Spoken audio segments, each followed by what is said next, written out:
Si Congressman Abante, talagang ang gulo niyan, hindi mo maintindihan kung saan. That is a conclusion arising from fake news. Doon sa, pag nakita mo yung post mo, tapos andyan na yung banat sa'yo, ang dami na. So, ika-classify mo siya kung siya ay bot, maka-classify mo siya kung siya ay organic na binili. That's correct. Tama yun. At meron pa tinatawag na troll farms. Yung information ay information ay nagsisimula po sa totoo pero minamanipulate po siya in such a way that can cause harm. Jing sa communication frame, iniiba mo yung impormasyon to suit your end. So that is to me fake news. Ito ay si Miss Malu. I just would like to know the real definition of fake news. Sa inyo, ano po? At ito ba ay buong Pilipinas na ba to? O dito lang sa Metro Manila? Please. Mr. Chairman, Congressman Abante, fake news can either be misinformation or disinformation. Misinformation is walang malicious intent. Nagkamali, for example, ang birthday ni Jose Rizal ay February. That's misinformation.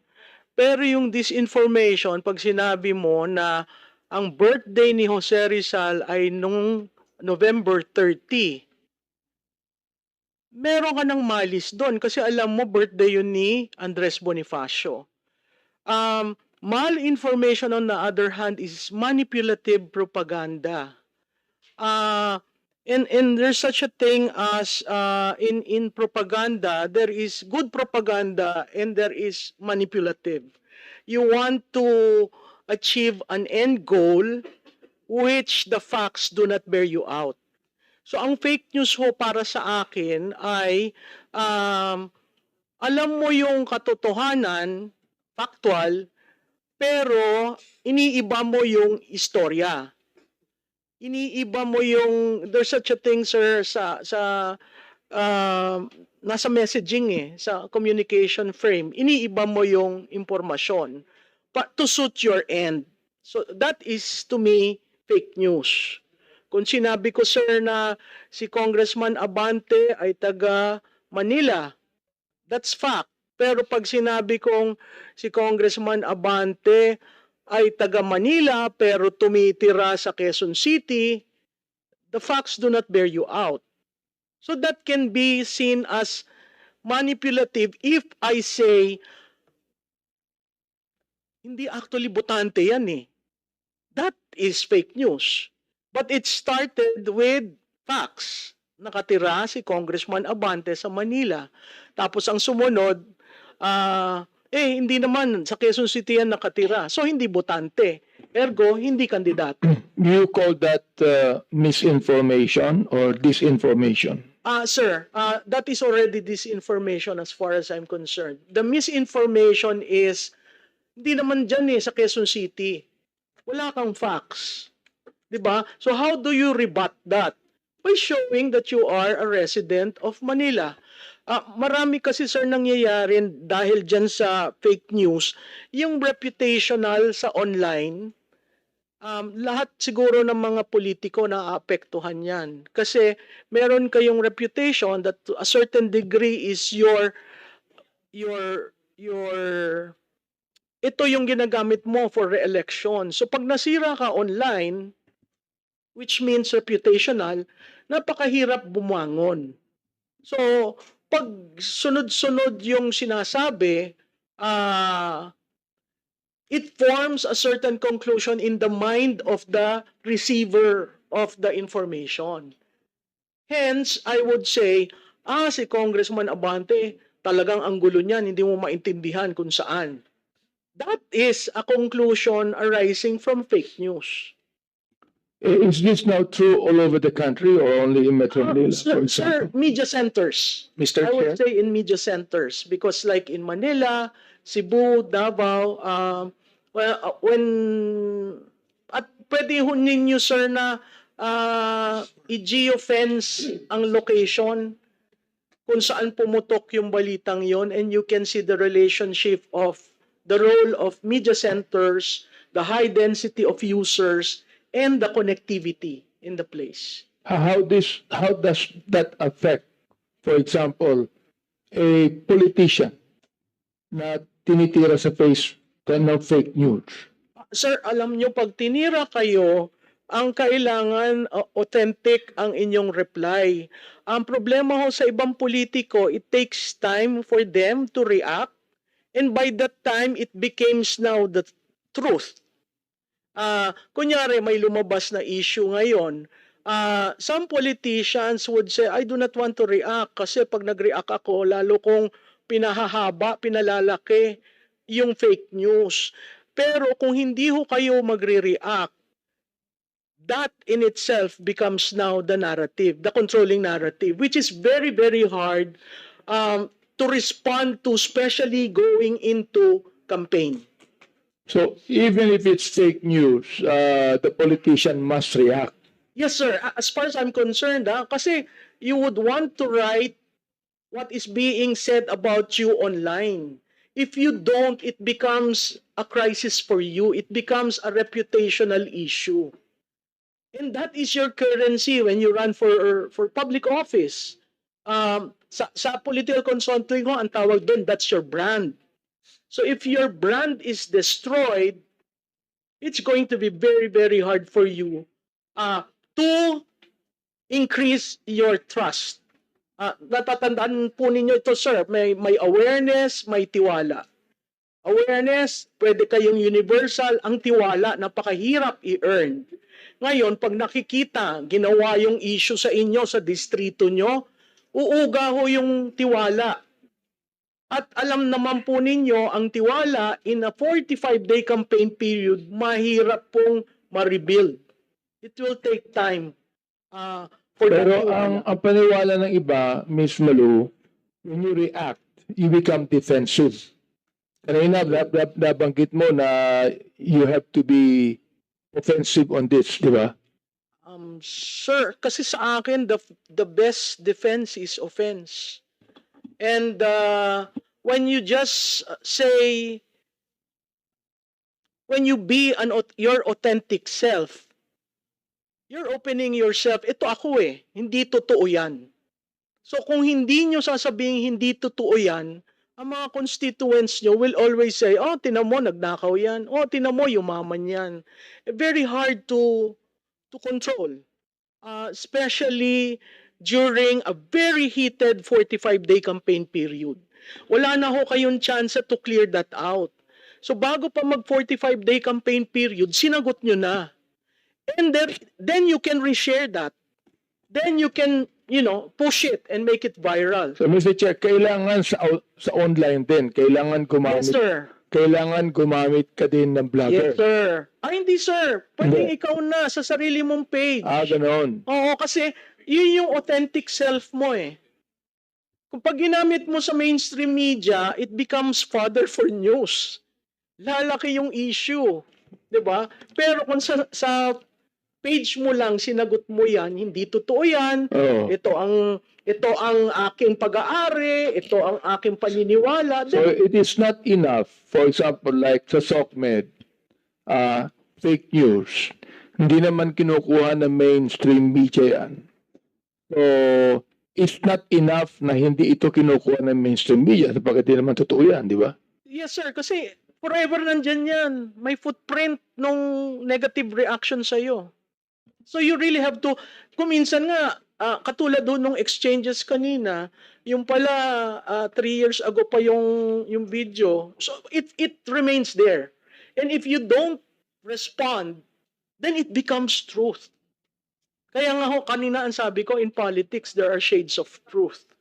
Thank you. That's quite a Thank you, revelation to us. Ang problem doon na Congressman na Abante. Yeah. Nakikita ko diyan kasi halimbawa lumabas yung content mo na ganun. Tapos ayun na meron naman na makita tayo ng mga bots. Reaction na. Mga reaction, heart, lahat 'yon. Kung bots na 'yon, artificial intelligence and bots. So, yung explanation mo, mababarage na naman siya ng mga messages na biniyaran nila. Like for example, ngayon, target ka, target ako. Target tayo lahat. So, babarage nila yung ano mo yung content mo Ang maganda lang pag Facebook mo, pwede mo silang i-block. But yung kapag na-share na nila yun, tapos babarage na naman nila ng bots, lahat ng messages na naman, ayun na.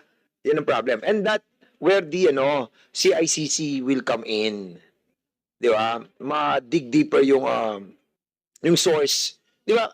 CIC, if I may, Congressman, kasi may may konting traction doon sa sinasabi mo. Sa CICC kasi, kaya nyo yung makita yung source ng mga gumagawa ng mga bots. Di ba? And by doing that, that is false information and not subject to freedom of expression. Kasi nga bots So madali yung makita lang natin yung pinaka-source sino yung mga gumagawa nito. Sir, just to qualify, Yes, sir. Your Honor, Mr. Chair, and I think it's the same for all law enforcement agencies here. What we can see is similar to what Facebook sees. So yung age nung time, for example, bagong account ka. Pangalawa, yung trending pattern ng account. At saka, kumbaga sir, they're all circumstantial. Nakikita mo na bagong account, multiple accounts, same postings, tapos yung behavioral pattern mo is mabilis kang mag-respond. Then malamang, bot ka. Tapos ang followers mo inorganic. O pwedeng either bumili ka ng dating page, tapos Na may laman na. na may laman na, tapos binago mo lang para yung likes mo, yung likes ng lumang page nandoon, or talagang walang like yung page mo, pero pag ganun post kasi sir, malamang ma-detect ka rin ni Facebook, matatag ka rin, matatanggal ka rin kasi may automatic feature din si Facebook. So the same way sir, and this is available to any Filipino by the way, the statistical the analytics of social media is actually publicly available. So this is something that we are looking at. So circumstantial siya, we don't see actual bots, but we see that's too fast for a human. Yeah. And you don't have organic likes, and you're too many. So, yun. Exactly. So, mixture Mixture siya Kaya, ang hirap mag-rely lang doon sa, pag nakita mo yung post mo, tapos andyan na yung banat sa'yo, ang dami na. So, ika-classify mo siya kung siya ay bot, ika-classify mo siya kung siya ay organic na binili. That's correct. Tama yun. At meron pa tinatawag na troll farms. Iba pa yun. Tao yun. Na talagang meron silang page na, halimbawa, 2,000 owner ng page. Yun ang babanat sa'yo. And that costs you a lot of money. Kasi babayaran mo yung grupong yan. That's correct, Your Honor. And let me add, Your Honor, that actually all of this that we are discussing right now is a violation of the terms of use of the social media platforms. Wala lang sila Mr. to... Chair, ang tanong ko Wala lang ganito, sila to explain. what Sige. can the CICC do? For example, like kami, maraming fake news na dumarating for us. Hindi naman totoo yan. Okay, para lang i-harass, no? I-harass o i-bash. So, what can the DICC do to at least protect us, for example? Your Honor, we have been involved with the social media platforms, but absent of regulation, this is purely voluntary, in taking down a lot of fake accounts that have been involved in targeting key officials of government, especially the President. Marami na po, siguro mas maganda kung sila na yung magpaliwanag. There are, as far as we're concerned, there are tens of thousands in the past year that was just removed. Walang nagrereklamo because they're really bots. They really were illegitimate accounts. Some are being held as multiple accounts by legitimate people, etc., etc. And I think that's the first one. We don't look at certain personalities, but we just look at patterns. And second, Your Honor, as I mentioned, if it is really a viral thing that threatens national security or threatens our way of life, our culture, nandiyan naman po yung buong CICC Council. There are, for specific laws like OSAIC, automatic po yan, take down yan. Automatic na, kasi ano yan, child pornography, and according to the law, dapat i-block Yun nga lang, we have to understand as we presented, Mr. Chair, pag ang pinag-uusapan na natin, cyber libel, o yung kanina, yung satirical content, but obviously flagrant, because it was AI generated. Pero inamin naman niya, I do AI for satirical medyo mahirapan din kami pong mag-respond unless a formal complaint is filed, Your Honor. Okay. Mr. Chair, there's meron kayong gustong sabihin kanina? Please, Mr. Chair, just to address the earlier question of Congressman Abante about fake news. From the perspective of academics, educators, and fact checkers, ayaw na po namin gamitin yung term na fake news kasi pero ang fake news po na term ngayon ay colloquial na po. Pero ayaw po namin siyang gamitin kasi na-politicize siya, parang ginagamit siya na pang-akusa sa tao na nagsasabi ng impormasyon na ayaw natin.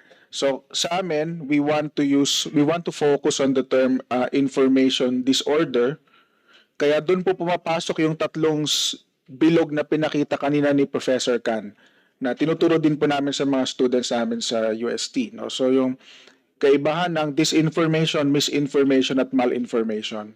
So sa dis and misinformation, ang pagkakaiba lang po nun ay merong intention to mislead or harm. No, kapag misinformation, nagkamali lang po. No, kagaya po siguro kanina yung issue ni Congressman Marcoleta sa mga broadsheet, baka nagkamali lang ho, honest mistake. Misinformation po 'yun, walang intention to cause harm or confusion. Yung disinformation, yun po, may malicious intent po 'yun. Yun namang malinformation, medyo controversial pa po itong term na to, but what it means is yung information ay information ay nagsisimula po sa totoo pero minamanipulate po siya in such a way that can cause harm.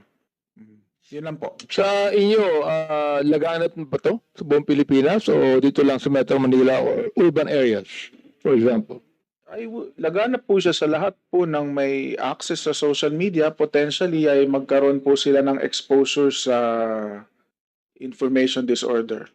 Okay. All right. Disinformation, misinformation, and malinformation. Now, itong misinformation, medyo tatanggalin mo yan sa tinatawag nating fake news, di ba? Opo, kasi wala pong masamang intensyon, honest mistake, no? Maaaring nakalimutan lang o talagang human error. Therefore, yung disinformation, saka yung malinformation, merong ano yan, merong violation yan ng batas. Yan po ang focus ng mga fact checkers, ng mga academics, ng mga regulators, no? Yan din po ang focus ng content moderation.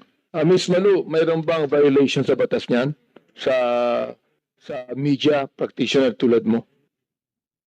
So media practitioner. So, sir, kasi op-ed ako eh. Ha? Opinion. Sige, Opinion okay. column. Kahit na ganun. When disinformation and malinformation, do you think that there is violation sa batas natin? Yeah. That they can be charged in court? Yes, sir. Meron, ha? Kasi willful and maliciously eh. Okay. How about the other bloggers, for example? Can we have you answered on this, Mr. Chair? Pwede pong ma-repeat yung question, Mr. Chair? Nag-raise ka po na hindi ako tinatawag. Regarding po sa fake news? Yeah, tungkol sa fake news and then the disinformation and malinformation. Opo, definitely po cyber libel pwede pong yung disinformation, malinformation kung ang purpose talaga ay mag-mislead ng tao para masira yung isang tao, yung isang kumpanya. Definitely po pwede po yun sa cyber libel. Now, kanina yung sagutan ni Congressman Marcoleta sa ni attorney tungkol sa Congressman Marcoleta said na medyo malicious ang sanayan mo, no? Sa'yo, do you think that would be malinformation? Mr. Saan pangalan ito? Gamboa? Is that malinformation? To inflict harm on a person? Is that not Yung kanina po, malinformation? yung kay Congressman Marcoleta. Yes. Wala na po ba siya? Wala na siya. Hindi, kasi si Attorney Ricky, Mr. Chair, was stating his opinion. Tingin niya, nilinlang daw ni Congressman Marcoleta yung mga follower, yung mga certain group of people. So it is not to inflict harm on a person. Is it? Yung binanggit niya na ano yung binanggit niya na nanlilin lang mm, at ano pa yung binanggit? Pakulo. Pakulo. Pakulo lamang ito at panilin lang. Naniniwala ba kayo na hindi ito malinformation where he used that to inflict harm on a person or inflict harm on a person's reputation or character? Well, I don't think may intention si Attorney Ricky na sirain yung pagkatao directly nitong si Congressman Marcoleta. I don't think meron siyang personal na Indirectly, meron siya. Opo, pero he was reacting doon sa specific moment na yun na sinasabi niya kanina. So, yun po yung hindi ko po alam kasi siya po yung nagsabi. Pero sa tingin ko po wala naman siyang Sige, let me ask, you're raising your hand, go ahead. I'd also like to build po on what Ms. Ellen Tordesillas said earlier. Now, we fact-check statements of fact. No? So, if it is mentioned or if something is uttered as an opinion, I don't think the qualifications of the information disorder, the mis, dis, and mal, can be used to describe it. No? So, it must be a statement of fact for it to be fact-checked. No? And also, So what do you think of what attorney said on about Congressman Marcoleta? Do you think it's a malinformation? again, Mr. Chair, I think the qualifications of mal, dis, and misinformation cannot be used in opinion. Therefore, you would, as I understand now, that opinion, all right, and malinformation should be well defined, is it? Yes, yes, Mr. Chair. Well, Ms. Malu, will you please Miss. also answer that if you can? Sir, yung sinabi ni Attorney Ricky, I would classify it as a value judgment. Pero mahirap value judgment. Value. Value. Value dahil sa kanya yun ang value set niya na nag-conclude siya na nanlilin lang. Pero uttered to a politician, nag-iiba yung kulay kasi pag sinabi mong ikaw ay nanlilin lang, it goes to trust. Kaya You were saying, Ms. Malo, that we should react, Mr. Chair, no? We should react whenever there is a fake news that is blatantly being spread on us, okay? Now, is that not being onion skinned? no, sir. Kasi you just want to establish the facts. There are several tools where you can check whether there is an organic push or a push against you. There are several listening tools. I don't know if the good undersecretary. There are several listening tools. One of which is Meltwater, Ubermetrics, Brand25, keywords. The system will monitor, and if it is an authentic one, you will not see all dark ones. You will see several nodes going to several outlets. But if it is being pushed, there'll be several dark nodes and everything is going back and forth. That is an operation online.